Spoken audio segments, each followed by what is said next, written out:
One man, one mission, to rid the world of chronic anxiety once and for all. The anxiety guy, Dennis Simsek, shares his personal transformation from living a life filled with overwhelming worry to becoming a full-fledged positivity machine, a leading authority in generalized anxiety. Dennis gets to the truth of your mental health challenges and sets you on a path to transforming each and every area of your life. Here he is, the one and only, the anxiety guy. Grateful to be here with you, warriors, on episode number 206 of the Anxiety Guy podcast. I'm your host, Dennis Simsek. And if I sound a little bit more excited than usual, it's because I'm working on my second book, and I need your help. I need your help to find just the right title of this book. So I need you to DM me on Instagram at The Anxiety Guy today. I need those ideas for the second book coming out in 2020. As well, if you want to learn more about the Eat to Beat Anxiety program and take your nutrition for anxiety to a whole nother level, head on over to anxietyexit.com. Now, today what we're doing is we're talking about your wins, warrior, your wins. And I can tell you this, there's a lot of people out there that are joining me, jumping on the bandwagon and talking about their small wins each and every day compared to how far they still believe they have to go.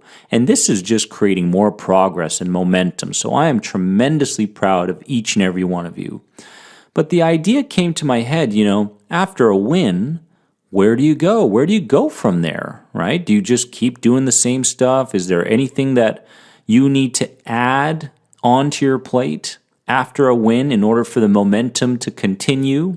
So that's where we're going today. I'm going to dive deep into 10 different things that you can begin using to strengthen that win even more and to continue reconditioning you in your mind, in your body, in your spirit, to become that new, greater version of your old identity. So the first one is this, all right? The first one is you need to spend more time thinking about all the aspects of the win that you're proud of. Why is this important? It's important because it's so easy with fear. It's so easy with these subconscious addictions to suffering to go back into what could go wrong again in the future. And so what happens is we spend such little time analyzing the win that just occurred. So what we have to do is we have to take more time and we have to go, you know what? In that win, I didn't recognize this. This was a second win within the first win. And man, am I proud of myself for doing that and saying that and thinking that. I need you to go deeper into that experience. Because the deeper you go, the more feelings are attached to that win. The more feelings that are attached to that win, the more chance that the meaning of that situation is going to change long term. Remember, it's all about feelings. If you're trying to create something new in your life and there's no feelings attached, it's not going to happen. That is the language that the subconscious understands. The second thing is, be gradual in how much you take on after a win, all right? Okay, I'm guilty of this back in the day. I used to have a couple wins on a daily basis, and I used to go, ooh, maybe I can do that, and then that, and then that. And I took on all these different things. Like, wow, in a short amount of time, I went from disaster, fear, to becoming Superman. There are some people that can handle this, but I don't recommend it. I recommend gradualness. I need you to take on the next challenge in a very systematic and gradual way. So it's almost like going up a ladder, right? You don't have a jetpack on. You take one step. I got the win there. Then you take another step. Then you take another step and you keep building each and every day towards where you want to go. So make sure that you are taking on the next challenge in a gradual manner.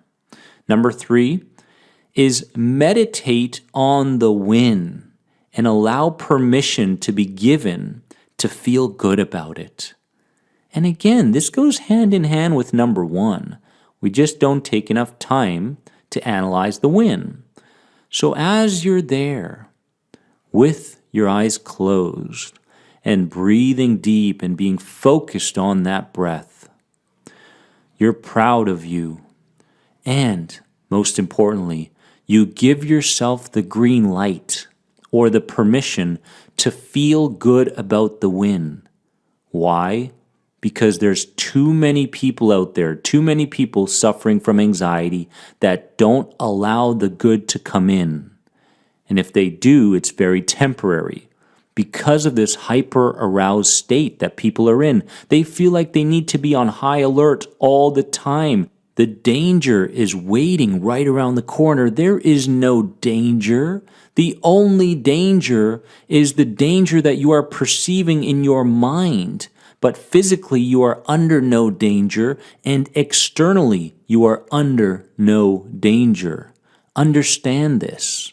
So meditate on that win and give yourself the green light and the permission to feel those good feelings. The 4th thing is recognize what caused the win. Recognize what caused the win. Don't just move on to the next thing you have to do. What did you do to create that win? What was the formula that you used? What habit are you beginning to make a habit each and every morning? I ask this question in my sessions as well with people going through my programs. I ask them, how did you create that? What did you do? Right? How did you warm up for that situation? What was your mindset? What skills did you bring with you as far as responding? Have you been reframing lately? I ask them these questions and they go, wow, I did this and then that and then that, and I didn't even realize I did those things. So bring it to your attention as to what formula you used. What did you do in order for that win to show up? Number 5 is begin sharing advice with others in need. What happens here is that you cement the win even further by sharing advice with others in need. This is where you transition from being a student to being a teacher. Not only are you gaining the right knowledge through this podcast, my YouTube videos and such, but now you are guiding yourself and you are helping other people, which in turn helps you. So our job is to turn these nice ideas, these new perceptions into beliefs. That's our goal here, because if we can turn a new thought into a belief, that belief will turn into a behavior. And when that belief turns into a behavior, your emotions will begin shifting.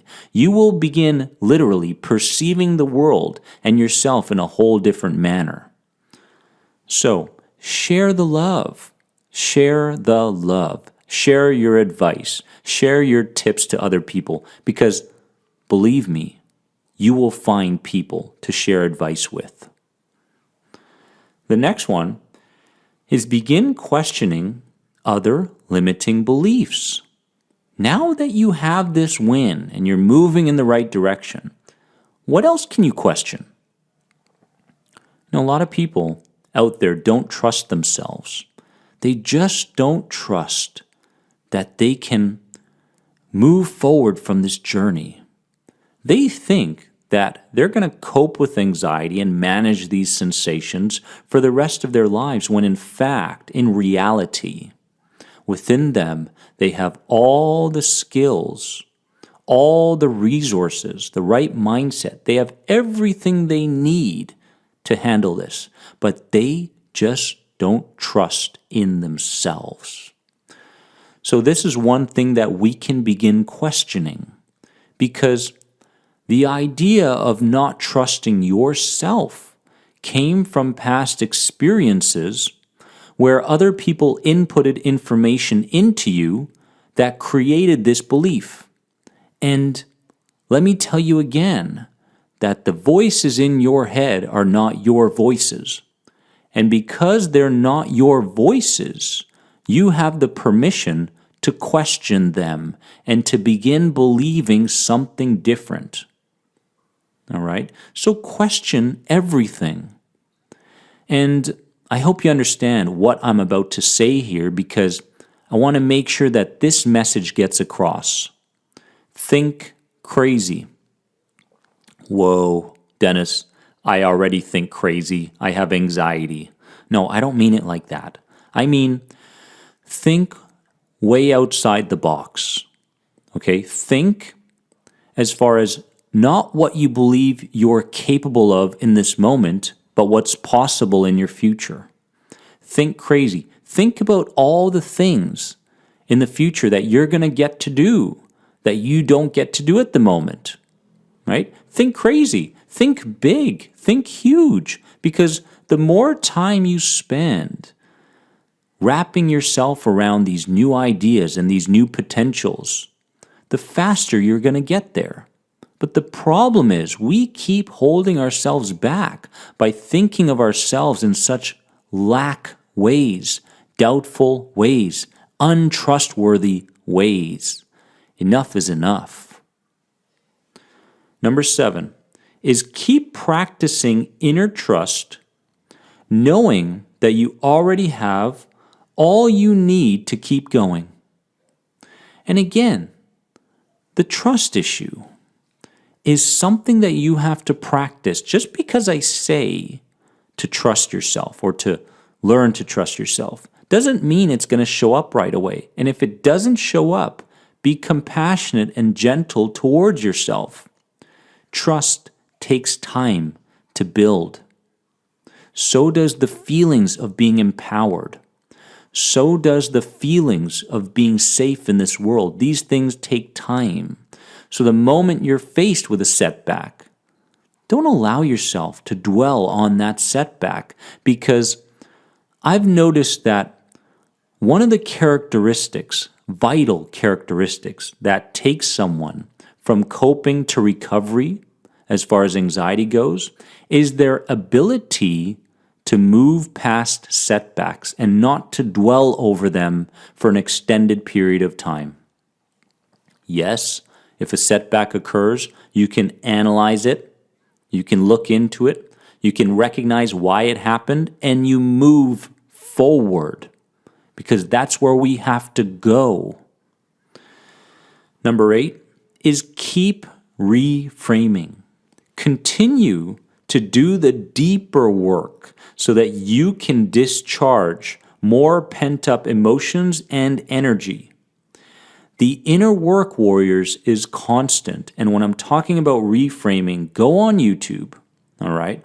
Look up Reframing Anxiety Guy. And you're going to find a couple different videos there that explains the process of reframing, okay? And we have to understand that at some point in our lives, if we want change, we have to go deeper than what's easy. Many times people say, you got to change the way you think. You got to think more positive. And thinking positive is actually pretty easy to do, right? Anybody can, entertain a positive idea. I am capable. There you go. There's a thought. So it's not so much the think positive part of things, but how do I get these ideas to actually become ingrained in my mind so I think them automatically?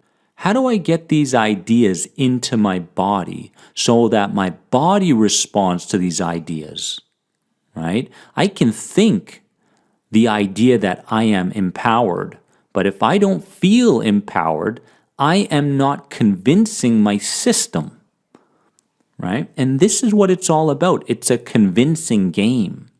And as long as we understand how to communicate with this deeper side of us, we will get there. And in order to get there, we have to go deeper. We have to go deeper.